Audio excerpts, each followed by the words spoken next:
Welcome, everyone. It's a delight to have you here for this really very special two-part program on one place studies. As many of you will know, it was about a year and a half ago, 2 years ago, that the Society for One Place Studies celebrated their 10-year anniversary with an extraordinary program called All About That Place.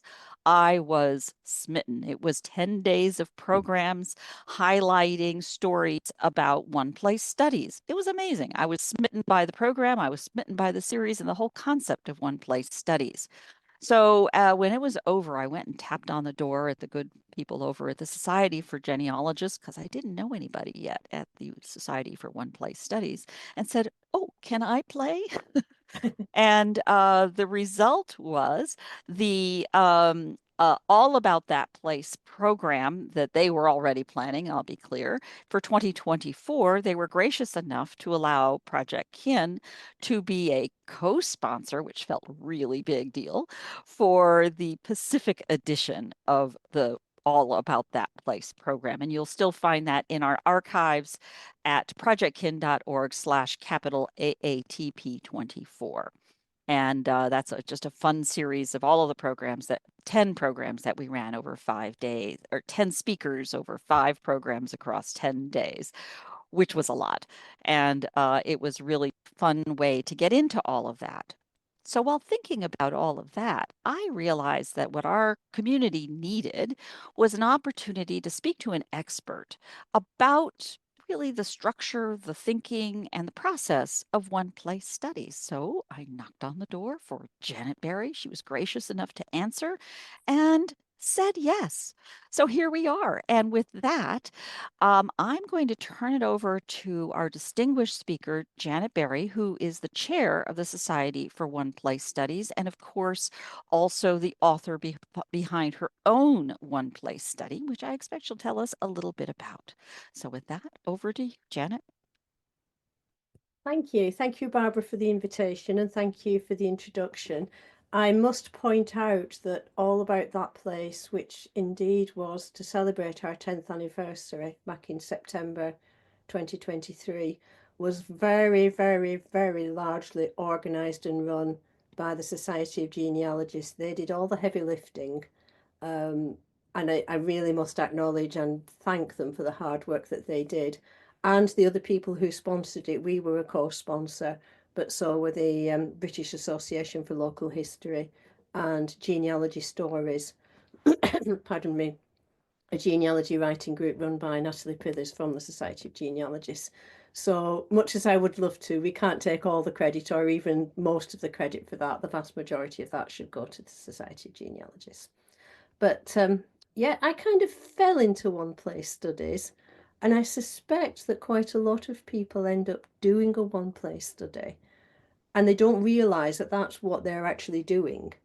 And then somebody comes along and they somewhere come across the concept and think, oh, I've been doing that. I've been doing that all along. And we relate, of course, to a lot of other aspects of history and the historical landscape. Am I right in thinking that the majority of people joining us it's evening for me, are predominantly family historians um, who are working, yeah, that's fine. So many of you are coming into it for that angle, and we'll look at that a bit later on as well, so that's great. Okay, so I will share my screen if that's all right, Barbara. Um, let's have a look. Right, can you see that? And you should be able to see me somewhere in a corner. So that's fine. So why do we do a one-place study? Why do people want to do it? And there's a number of reasons. And from the family history point of view, which is where I think most of you are coming from, a lot of people find that they have a lot of ancestors that come from one particular place, one particular town, one particular village, one particular community, work in one particular factory, and their personal ancestry is very, very closely tied up with that place. And as we're putting flesh on the bones of our family history, we find out more about their context and then get sucked into finding more about the communities that they're living in, the communities that they work in, that they worship in, that they play in, and the people that they meet there, and spread out from just the names and dates to the lives of our ancestors in the context of the communities in which they lived and worked. So a lot of people fall into it that way. Another way that family historians come into one place studies is if you have a puzzle or a brick wall.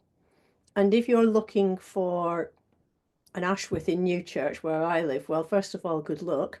But secondly, a lot of people will then try and gather all the Ashworths, all the Bridges, all the Howarths, whatever name it is, that live or work or were associated with that particular place, and try and put them into families in the hope that through that they can work out which is theirs and certainly exclude some from the running. But in doing so, again, they get sucked into the history of the place and the role that their ancestors played within it. Some people come to it more from the local history side, and they like to become, Mr. Quotation mark, sorry, they like to become the local expert. And people who do a one place study find that they often become the go to person about that place. Now, obviously, here we overlap quite a lot with the local history communities and with the heritage sector. And the main differences, it's a bit of a generalisation, but the local historians, by and large, are interested in history at a local level, but that is wherever the records will best answer the question. Whereas we're interested in the history at the local level in our particular place. The heritage sector often is more interested in the built environment and the preservation of buildings and cultural artifacts than the history of the community itself. It helps us to understand the social dynamics in which our ancestors lived and worked. Who were they relating to? What were the power structures? Who were the marginalised? How were they treated? How was authority exerted? Were there places that you did and didn't go? Were there places that they would and wouldn't, people they would and wouldn't relate with?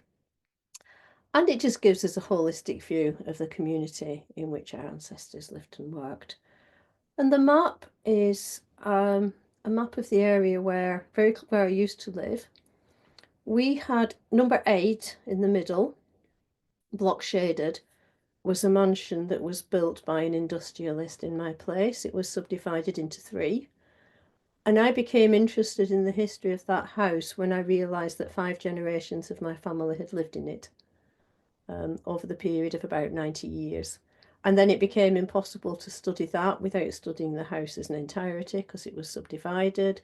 And then where did he get his money? How did he use his money? Where were his tenants? Which fields did he own? Which clubs did he go to? And so on and so forth. And it grew from there. Okay, and as I've said, people come into it from various angles and they use skills from different aspects of history too. Now, if you're family historians, you will have the family history skills. You will have some of the local history skills, but there will be others that we learn. You may have some of the skills of population studies, and it may take you down that line. And the skills that we develop depend on the questions that we're interested in answering, but also in the resources that are available. So some places there may be aspects to use landscape history or vernacular architecture or things like that. And if that's your interest and the resources are there, it can lead us to developing skills in areas we didn't anticipate.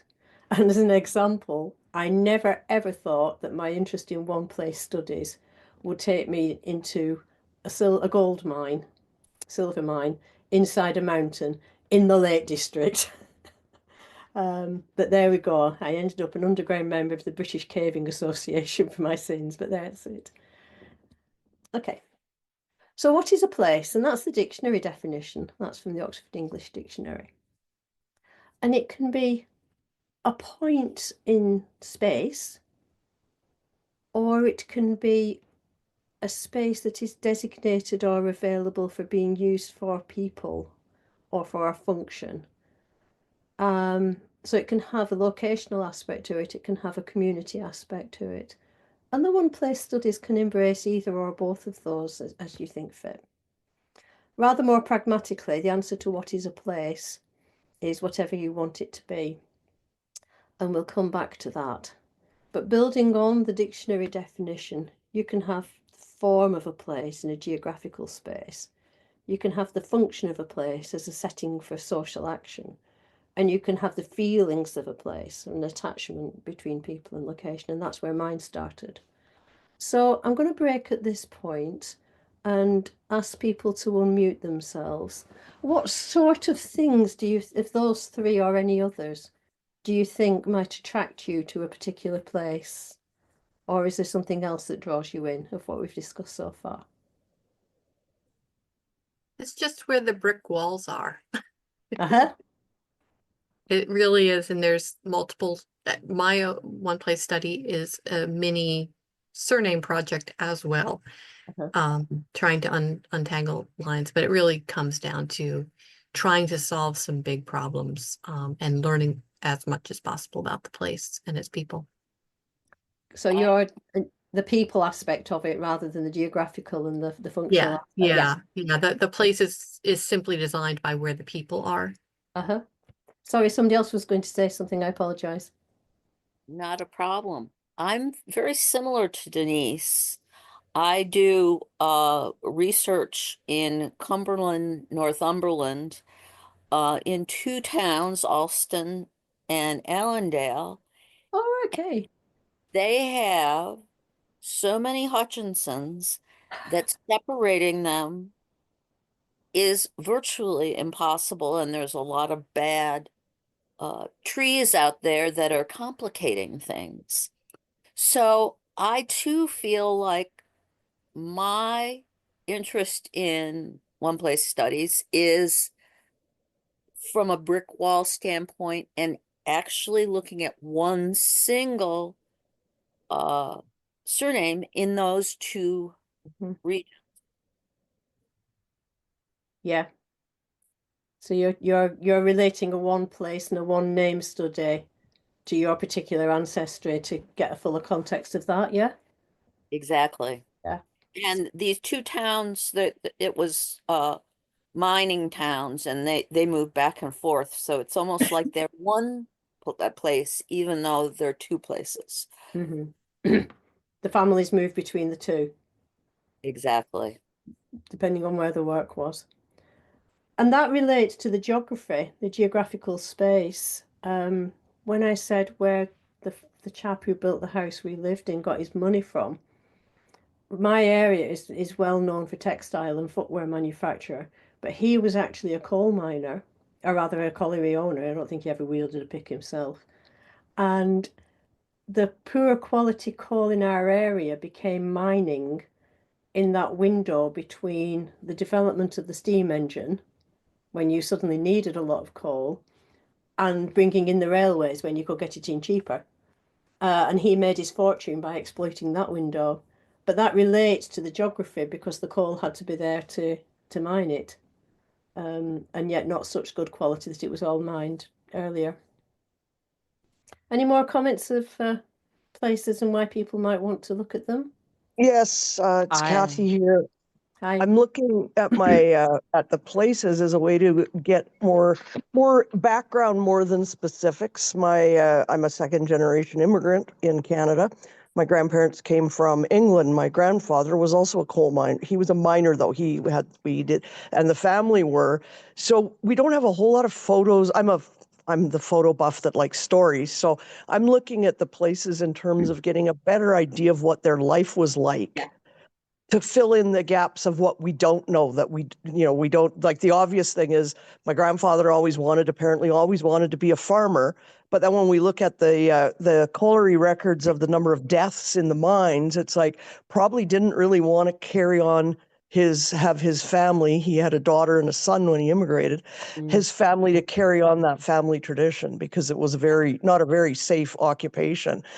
And then my second place is the Hudson's Bay farm they immigrated to in Canada, is Okay. to find out more information. One of my cousins we've located the land, which is now, of course, something else altogether, but just to fill in background of what their life was like, because we don't have a lot of information. So it's more to get an idea.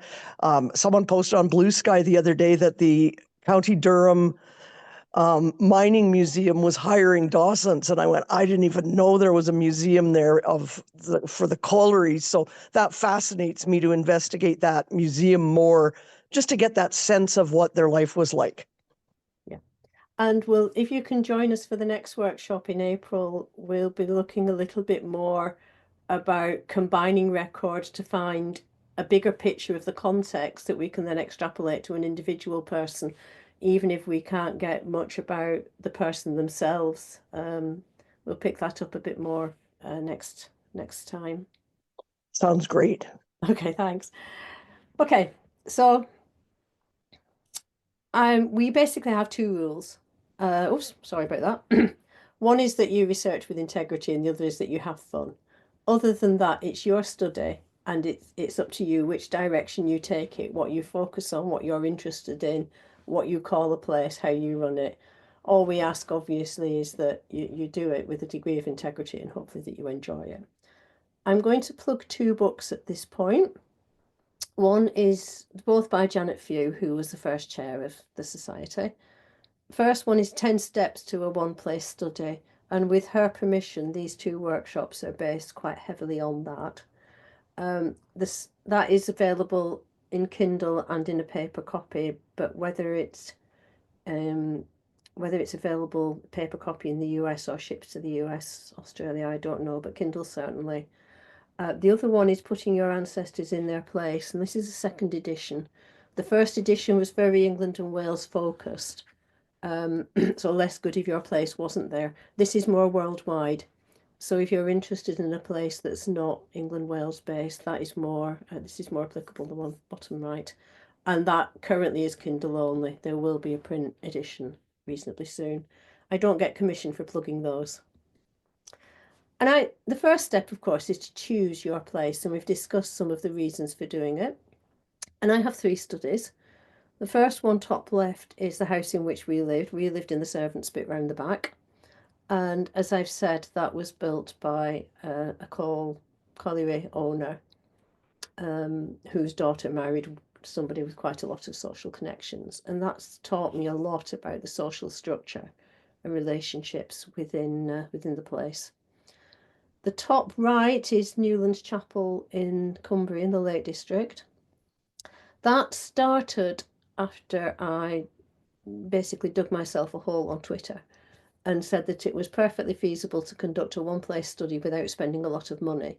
And I was challenged to not put my money where my mouth was and do a one-place study for free. So that is that. It is in progress. But that's only using free resources, offers at the major genealogy databases. You know, when they have UK Remembrance, they'll quite often give free access to military records and things like that. The one at the bottom is the local high street in the town, about a mile from where we live, from where that other picture's taken. And volunteering in a local museum, I found a set of reminiscences of a lady describing what the street was like in 1884. Now, that was too close to the 1881 census not to compare the two. So that started in that way, and then taking backwards and forwards. Who were the shopkeepers? Where did they live? Did they live over the shop? Did they stay shopkeepers, or did they change as they moved on? I'm far better at asking questions than giving answers, but that's why that started. But the main thing about choosing your place, and I'll go back to that, is somewhere that's going to hold your interest. Something that is going to pique quite a lot of questions, whether they're related to your own ancestry or whether, like me, you're just noticing how people lived. A one-place study can be quite a lot of work if you want it to be, and something that holds your interest is helpful for choosing your place. Another useful thing for choosing your place is what records are available. It helps if you have defined boundaries. It helps if the civil, the ecclesiastical jurisdictions are the same. It helps if records have survived, but it wouldn't be fun if it was easy, would it? So having chosen your place, you want to reconstruct it. And at this stage, this is mainly pictorial. Two sites, if those of you with a UK place, I don't know if you know geograph.org.uk. That is aiming to take pictures of every square on the Ordnance Survey maps and make them available under what we call Creative Commons license, which is not copyright free, but you acknowledge the photographer but don't have to pay.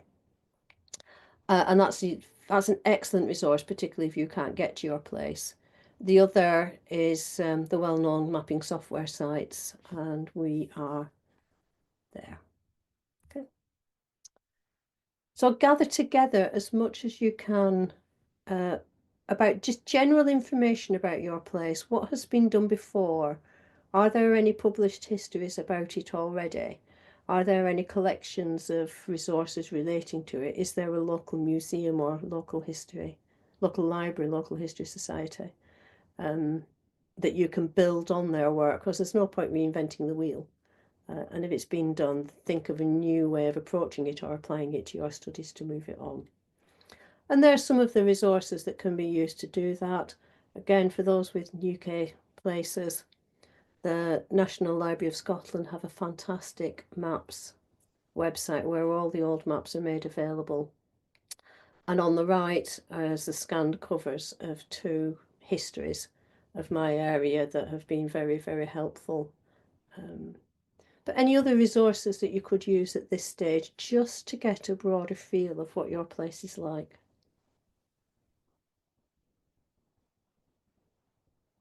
Any ideas I've missed?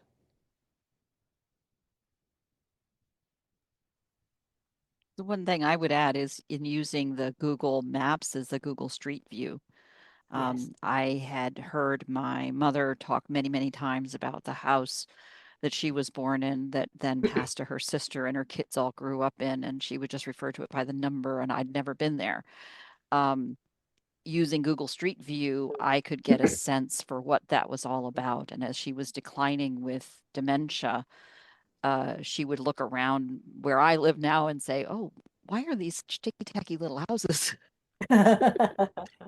the You say whatever when Yeah. but by looking at the street view, I could have a sense of what her sense of what a real house looks like. Yes, that gives an extra dimension to it. One of the resources that I have found throughout the world that has been very valuable is archaeological studies. Yes. Um, it excuse the pun, digs deep into very specific areas. I have been lucky enough to have the digs actually be on the property of my ancestors Wow. in Ontario. When the Beldie Chapel and the Beldie Mill were being restored, there was quite a bit of information on those particular places. And my ancestor was the miller in the Beldie Mill. So I've had some very, very highly specific, no, I haven't been drinking, uh, luck just Yeah. by keeping an eye open when I do Google's searches to look for any archaeological studies. And some people have had a lot of success by setting up a search on a notification on eBay to be notified if anything with a particular place name comes up. I personally haven't. I've been offered about 4 postcards and a whole pile of tat that says I love Rottenstall. But some people have managed to get deeds or other artifacts that way.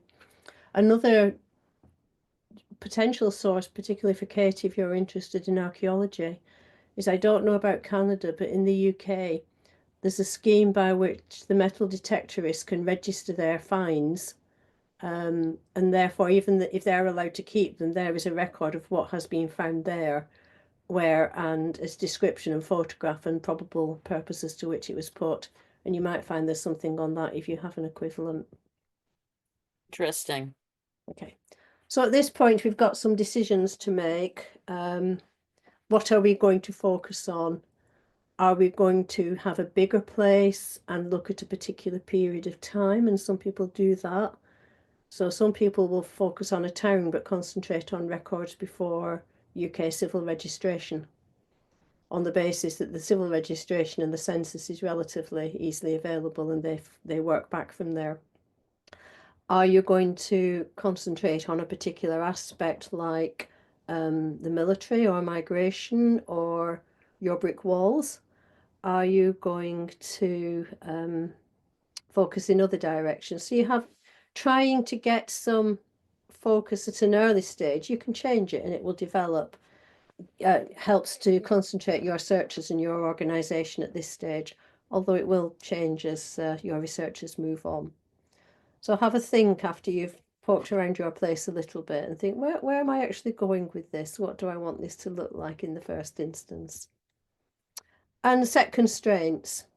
So I've got two maps there. One, the inner circle is the initial estate that I started with, which is just literally the house and the grounds that I showed you earlier. The larger one is extended to include some of the houses over which he had tenancies, so property he owned in the village, and who lived there and so on.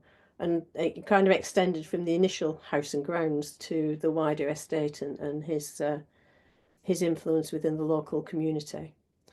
The one on the right is the map of the township, so it's got the old township, 19th century township boundaries marked on it.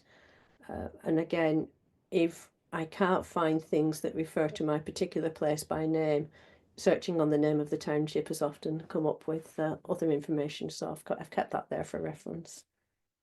So set some boundaries, otherwise you'll just drown. And now at this stage, you want to get yourself organised.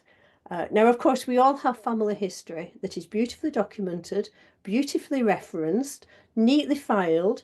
We can find anybody's birth certificate, anybody's birth certificate within 30 seconds flat, not a problem. Yeah, me neither. Oops, pardon me. So, yeah, me neither.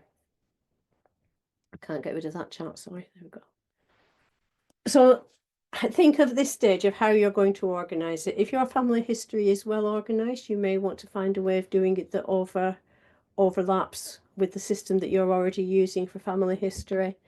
I use Toffee for photographs, Herodis for family history, Scrivenger for notes and references, a great big pile at the bottom of my bookcase for papers that haven't been filed yet. And Excel for data. Some people are a lot more integrated than that, and I think I'm British, so We Are XYZ has a lot of potential there. And I know some people use that and find that helpful. So what do people use for organisation? What have you found works and what doesn't? The screenshot, by the way, is Toffee Photo Organising System, which is free. I've been trying to use WikiTree. I have a Mhm. page for my one place.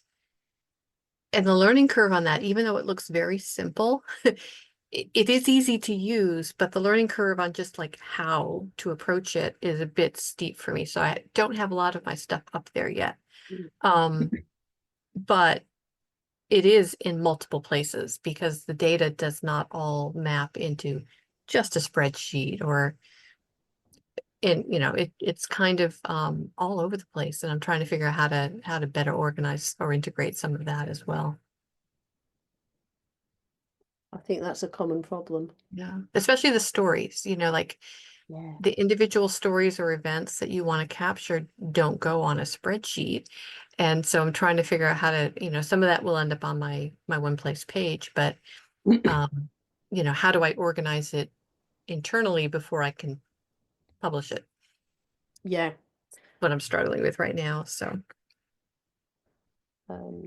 My website to some extent started as an organizational thing.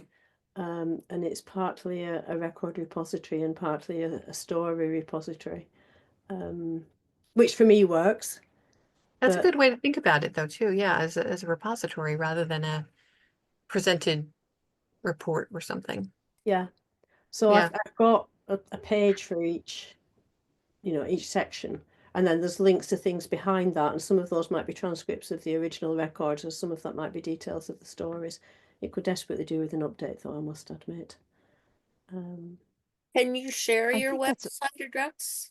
I can. I'll put it in the chat. Thank you. and I'll add it to the notes as well. Spring Hill. I think Ah. the notion of the arch the documents, the archival places, and the stories is lends itself naturally to different kinds of tools to store them. To be clear, a hobby horse for me is to help people understand that they don't need to always use a single platform. It's not a choice across different platforms. It should be a choice about what the problem is you're trying to solve, and then the best platform or platforms to solve that. Speaking of which, what was the name of the site that you're using here? The The photo screenshot? site, Tophy, Tophy. Oh, Tofi. Yeah. Yeah, yeah, Yeah, no, I know that. It is complicated, but very powerful. yeah. I find it helpful. Apparently, it was written for historians, which I Yeah, had. academics. Yeah, Yeah, and its image features are really quite extraordinary. yeah. I don't use it to its full potential, but it does keep my photographs organized, Yeah. and that's a good start. Hmm. So it's what works for you. It's your information. It's how you can organize it in a way that means you can retrieve it. I'm with you, Barbara. I use different platforms, different techniques for different functions. Some people prefer to have it more integrated, but I personally don't think there is a single software platform that covers all those aspects on there, and that's only some of them adequately. So I prefer to use I would different ones. also argue that the effort to think through the problem you're trying to solve is extremely valuable, even if you end up with one platform. Yeah, yeah, that's true. So, but it doesn't matter how you do it. The key thing is do it and do it before you think you need to. Otherwise, you end up with a pile of documents and you think, no, where was that will? So the next step, we've identified our place and we've reconstructed it to some extent, and we've got a degree of organisation is populating it. And we do that at two levels. We do that at the population level and we do that at the individual level. So that is an illustrative thing. That's a population pyramid for the village in which the house I'm researching lives. It's got males on the left in yellow, females on the right in grey, broken down by age. And that's just an Excel generated graph. There are programs available online, or I can hopefully might be able to send a file to Barbara that will do that for you. So that's different ages, different age bands, different genders on the 1911 census for my area. And from that, you can see whether your place is a sending place or a receiving place. There are places on the west coast of Lancashire where it will be very top heavy because people go to retire there. There's other places where it might be top heavy because there's no jobs and all the young people move away to get work. Or it might be relatively bottom heavy or middle heavy because it's a receiving place and people are coming into that place to work at that particular time.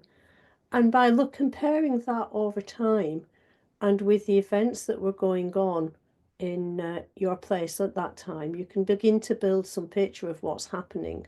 So not only were people coming in or coming out, but why? Had the industry changed? Had the railway come? Had the canals been developed?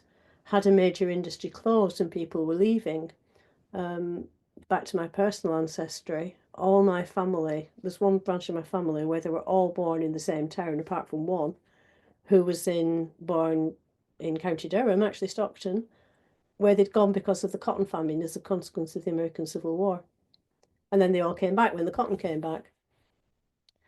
So I like that because in relating my personal ancestry and the events in my location to what's going on at national and local level, and that's the thing I find fascinating. But that's one example. There's other examples of how you can work at the population level. Was there a glut of deaths, for example? And we'll look at that next time. And then at the individual level, and as family historians, I don't need to tell you how to do that. But that's comparing the map from the 1899 deed to the current land registry, naming all the properties that were within this chap's immediate estate. His successors turned every possible outhouse into a dwelling. Who lived in them all? Why? What did they do? Why did they come there? And that's just the ordinary family history skills for researching a place a person, sorry, as you would in your own ancestry. So where would you start when researching your places? We've had a suggestion of collecting all the names that are related to your ancestors. Any other possible starting points?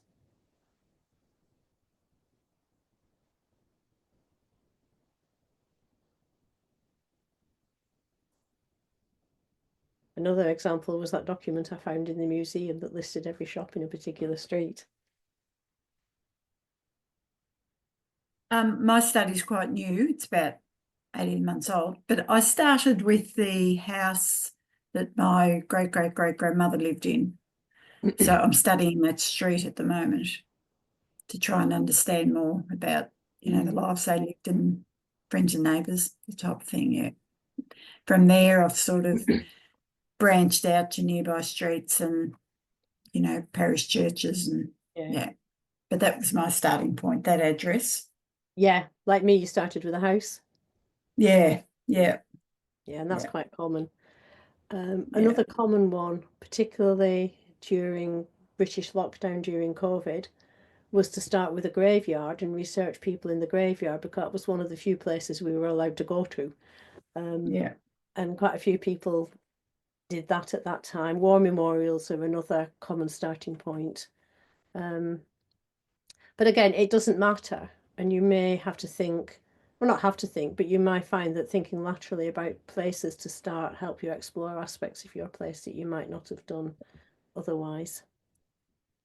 Okay. I did that during COVID. I had another study then that I passed off to someone else. And I started with the graveyard because, as you said, couldn't go anywhere else. Yeah. And matching graveyard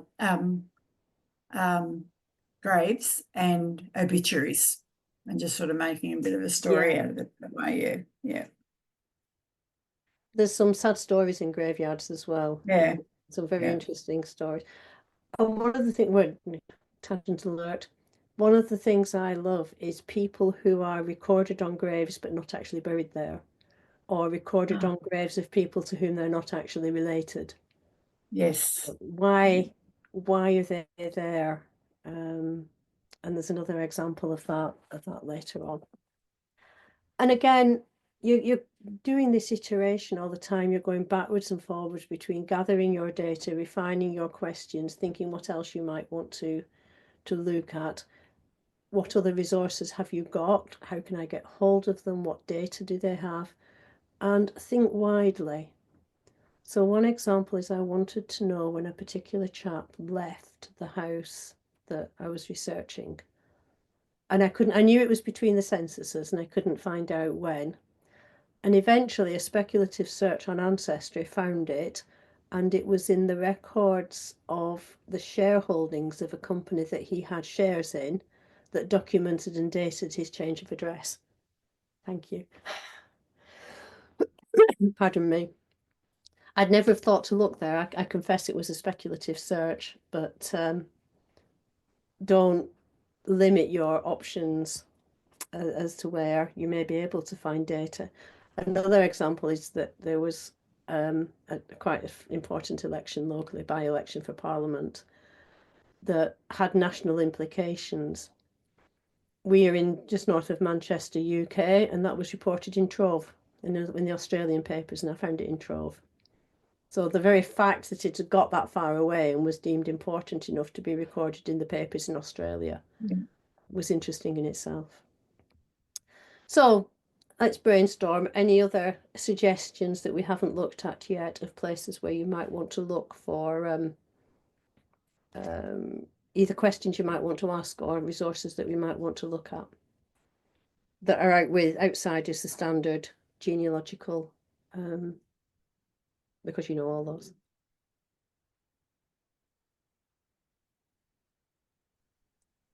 Somewhere I was recently tipped off to the idea of looking in corporate, corporate statements. That's a more modern thing, though. The records for businesses, if you knew someone was, had a role in a business, Yeah, business transactions. yeah, that's a good one. I've been doing a lot of searching in land grants. Right. I had some of my ancestors who were involved in the Oklahoma land rush, and they were, you get to a particular spot and claim it, and then go get a grant issued. So there are a lot of interesting government documents surrounding that. And actually a few good sites that supply them. And one of our members did a fascinating piece of work on plat maps at Kerr Station, and using those and researching around those, and managed to extract quite a lot from it. Yeah. Any other ideas?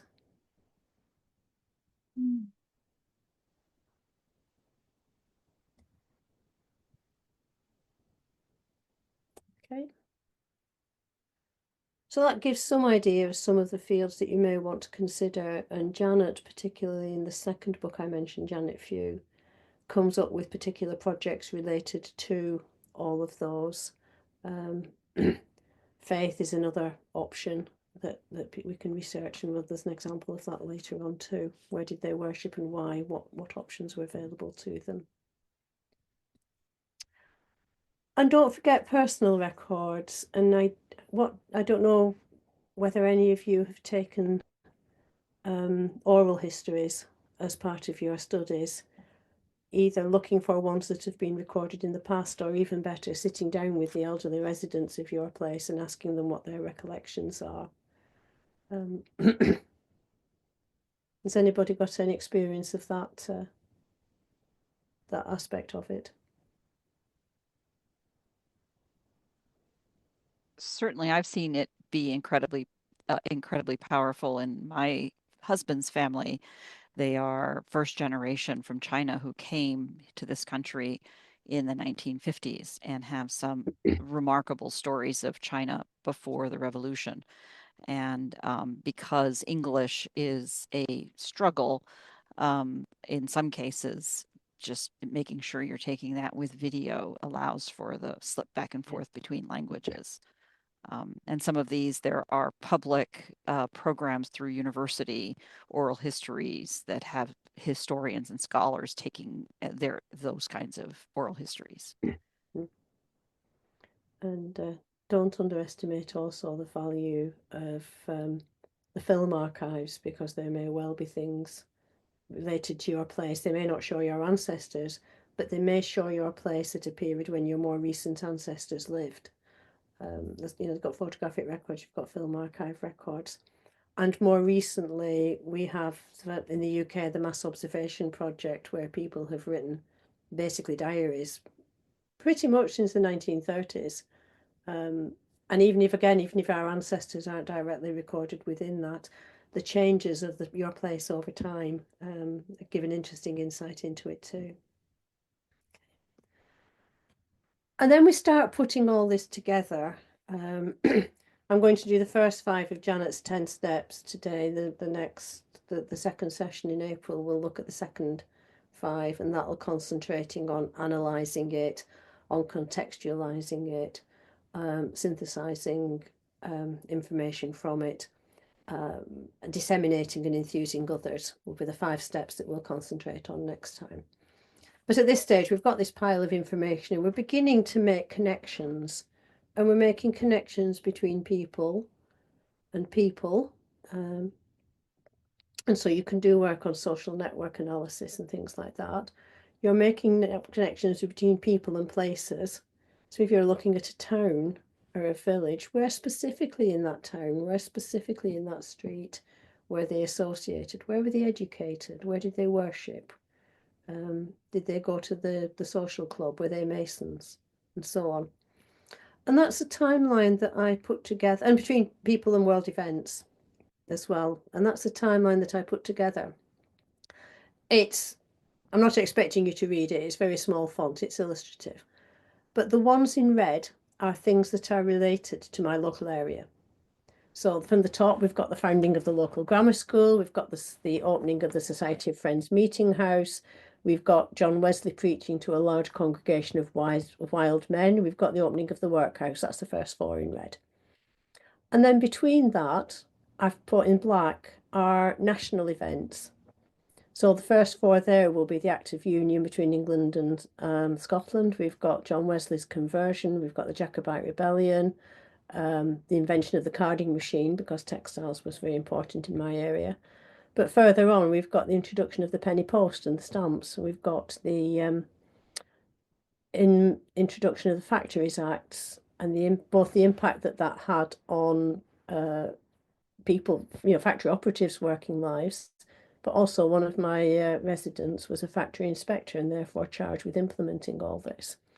And by beginning to organise the information in that way, we can see connections between what is happening at national and international level and how that related, not necessarily impacted on at this stage, but what was going on in our communities at about the same time.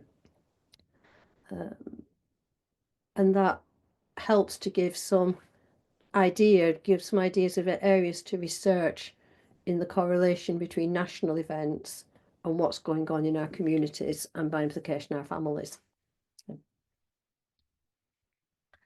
And that is another way of beginning to draw all this together, to look at some of the connections and to draw some further questions from it. And this is just a sketch I did some time ago from a piece of work that I've still got to do on the role of conscientious objectors in my area during the First World War. So we start off with the gentleman in red there, Reverend Barton Turner, who was the minister of the church I showed you earlier. As a clergyman, he was exempt from call-up, so I never had to face the issue personally, but ran training courses for conscientious objectors in what to do when they face the tribunal.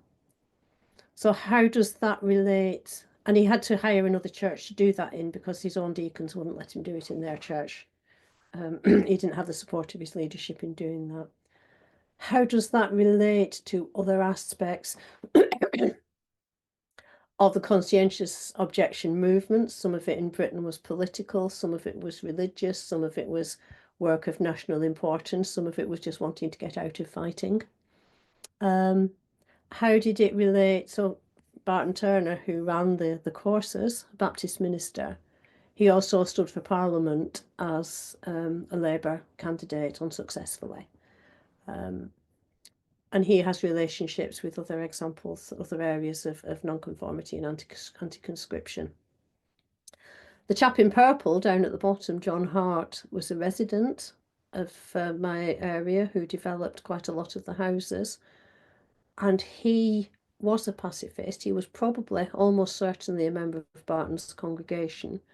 And he left money to the Peace Pledge Union, a British pacifist organisation, in his will in the 1920s.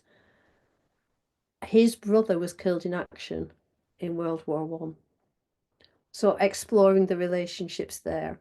Now, that's just to explain what that graph is. The point is that as you gather all this information and you begin to think about it and put it together, you can begin to see connections that perhaps both illustrate the work in a slightly different way but also lead to other questions that you might want to consider and other areas that you might want to look at. And in that parallel lifetime, when I've got plenty of time, I will actually do this. It's definitely on the list of projects to pursue. But another question, a more philosophical one, is when does history start? Now, my place was subject to forest law until 1507, so hardly anybody lived there before then. But the land was still there, and there was still some use put to it. So who owned it? Did they hunt in it? They actually used it for cattle rearing. Was there poaching? Were there outlaws? Answer, almost certainly not. But also, for those of you who are studying places that may have had a colonial aspect to them, what was happening in the land before the colonizers, the colonial settlers came? Was it fallow? Were people working it? Were people living there? How was their lives lived, and how does that differ? How was that changed when the colonizers came? So, and there is evidence of certainly Bronze Age findings, sporadic Bronze Age findings in my area. No idea who they are, never know their names. But did they live there? Were they passing through? Was it settled? It's the kind of environment isn't very conducive to farming. That's why it was a medieval forest. But what happened before what we think of as history, when we run out of personal ancestors? What happened to the place before that? And does that bring any questions that pique your interest and make you want to study it a bit further? But the other question with that is, when does history stop? Now, if you're interested in breaking down a brick wall, this might not be quite, your thing. But that is the field in my place, and that's it taken in August 2020, and that's it taken in June 2023. So history goes on, and it changes. And so today's current events are tomorrow's history. And you may find as part of your studies, you want to document the current changes. Newspapers are good for that. Planning permission, local authorities' planning permission is great because their documents chuck up a whole pile of stuff, some of which might be of historical interest. But history doesn't start, history doesn't stop. The land was always there, and what was it used to? And the place is still being developed, and which direction is it going in, and which are the forces now that are influencing that? So where are we going next? The ones in black are the first 5 of Janet's 10 steps, and those are the ones that we've looked at. The ones in red on the right are the next 5, and they're the ones that we'll be looking at next time. And if there's any particular aspects of that you want to look at, please either email me or Barbara and she'll pass it on, or through whatever. But also, you might want to, in the light of what we've looked at this evening, have a think about your places. And are there any of the ones in the right-hand side that you want to think about between now and April? And come with some examples or some thoughts or some suggestions of how we can take this forward. So I'll have a think about that. Yes, collect data. Sorry, I think that's probably not meant to be there. So I'll leave it there. I'll leave it there. Thank you for listening. Thank you in particular for your contributions. More than happy to either take questions or pick up on any of the things that you want to discuss further. That's great. So thank you, and thank you for the invitation, Barbara. Wow, thank you. This was absolutely fabulous, and exactly, I think, what this is a real asset to this community. You have certainly inspired me to be thinking about a place that I hadn't even considered in terms of, by asking these questions, you've made me think about this place that I've wondered about, and which brings me to a request I have for you to describe how I might find out if somebody else hasn't already studied a place that I'm curious about. You have a nifty map on the Society for One Place Studies. Right, I'm just going to shut the door because I think my husband's going to start clattering a little bit, so I apologize for that. Oh, No, we're not recording. I can, yeah, leave my seat for 2 seconds. Yeah, we have a no nifty map. worries. So I haven't said much about the society, because it is perfectly possible to do a one-place study without joining us, although we do like to think we're great value for the 10 US pounds, sorry, 10 pounds 10 sterling US charge. pounds. Yeah. And I'll share that one. Yep. So that is the home place for the society, and oh, come on, stop it. It's underneath your share screen. Yeah, there we go. Top left, you've got a studies page, and that has what is a one-place study, which covers a lot of stuff. And there is a nifty map of registered studies. There's also a list for those that don't like maps. As you can see, we are predominantly, but not exclusively, English speaking. And although the maps are certainly the 349 are for Europe, that is not all England. And if you look at the list of countries, it includes quite a few non-UK European countries. We've got studies in Italy, the Netherlands, the Czech Republic, and so on. A few in Canada and the States, a few in Australia, New Zealand, one in Lebanon. And interestingly, which taxed our ability to put it on a map, one person wanted to do a ship, so we had to put that under international waters because, of course, ships move. And then if you click on the area of interest, it will bring up, if there's just the one, there's just the one in Lebanon, for example, so that will come up with the place that they've registered. But England, you will then be taken to a page that will show it by county. And then I'll click on Lancashire, which is where I live, which takes you to that county and the studies in that county. And there's quite a few in my local area. I live there. So that's my studies. And there's others within my local area. I'd also Sorry, go on. I'd add that this is a great way to explore how other people have done their studies, because you can go, spelunking, so to speak, across each of the different studies and get a sense and frankly be inspired. Yeah.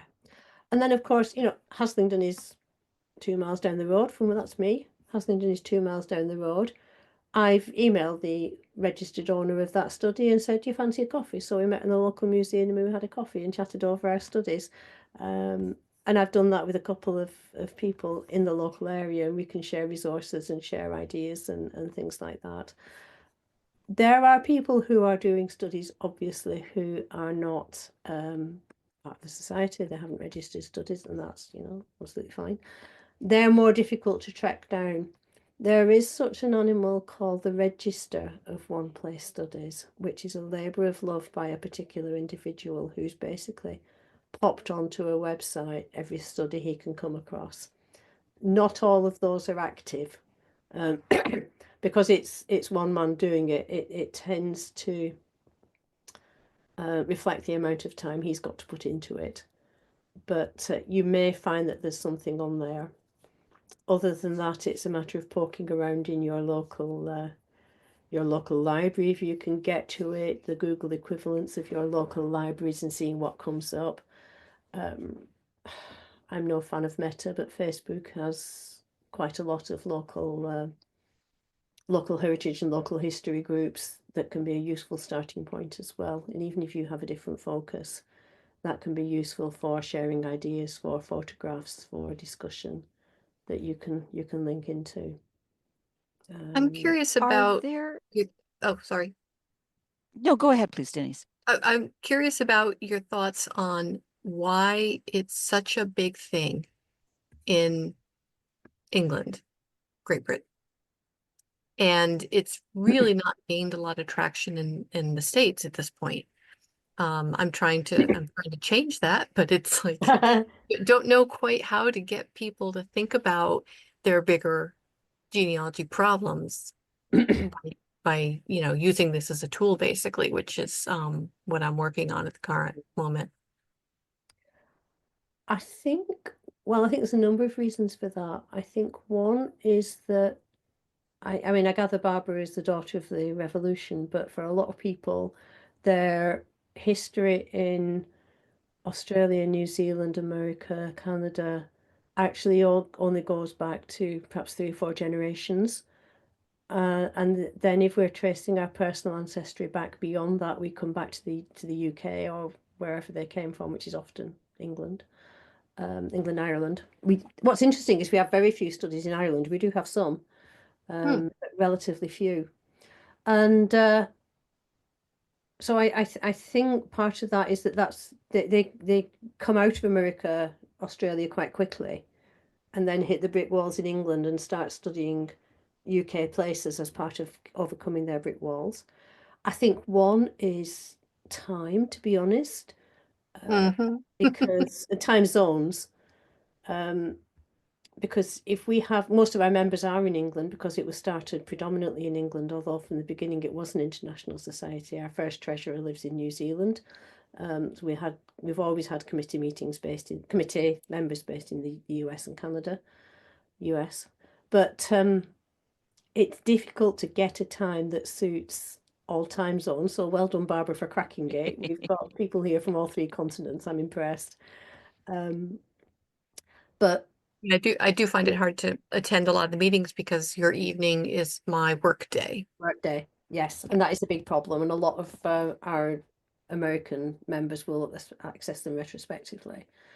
Um, but yes, we're looking at ways of having more US friendly meetings that relies on basically US or Australia, New Zealand people who are willing to present at that time because your evening is the middle of the night.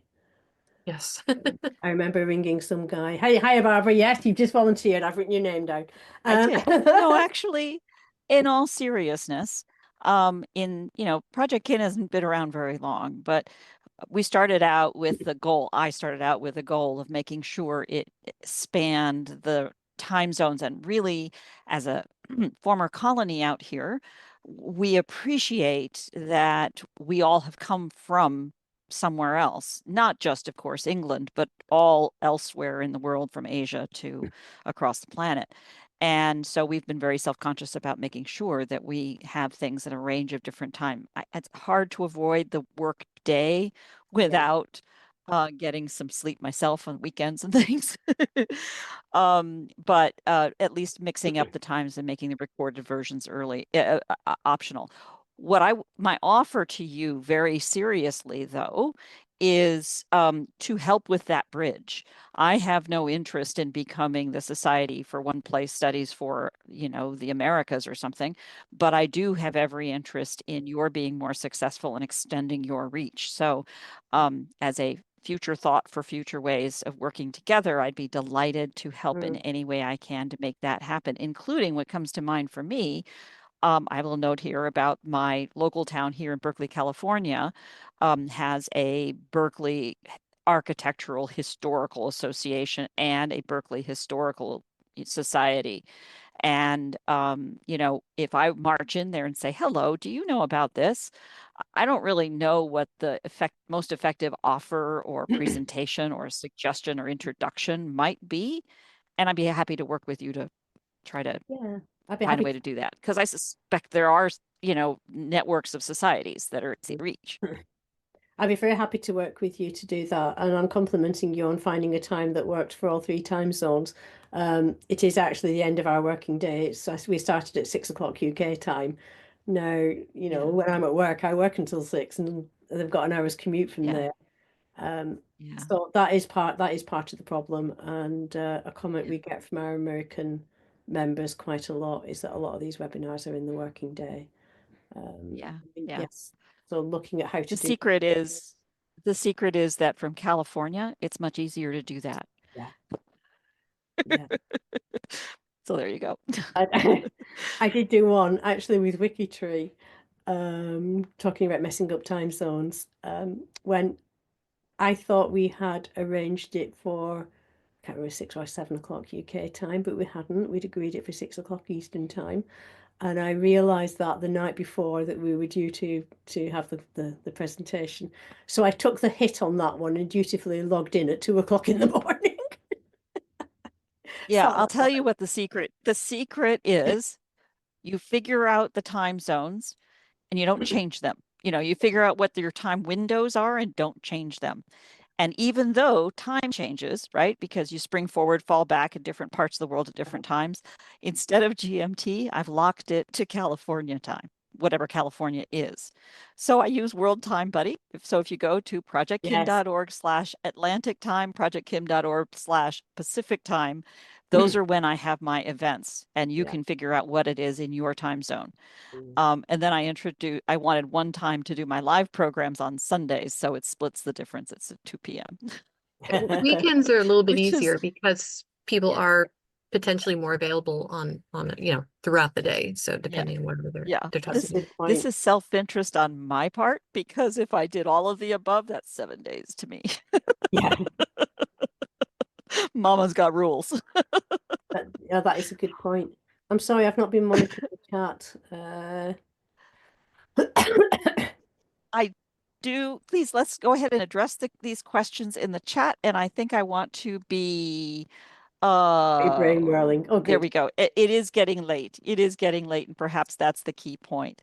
I Right. want to thank you so much for taking the time to do this in your evening. And again, also for this past Sunday at 10 p.m., which was asking a lot. And it's been a thrill to have you be such an important part of this program. I look forward to ways not only to our April event, which you can find at projectkin.org events, because I don't remember the day, and in the ways in which we might come up with to work together in the future. It's been an absolute pleasure. And I'm going to conclude the recording here.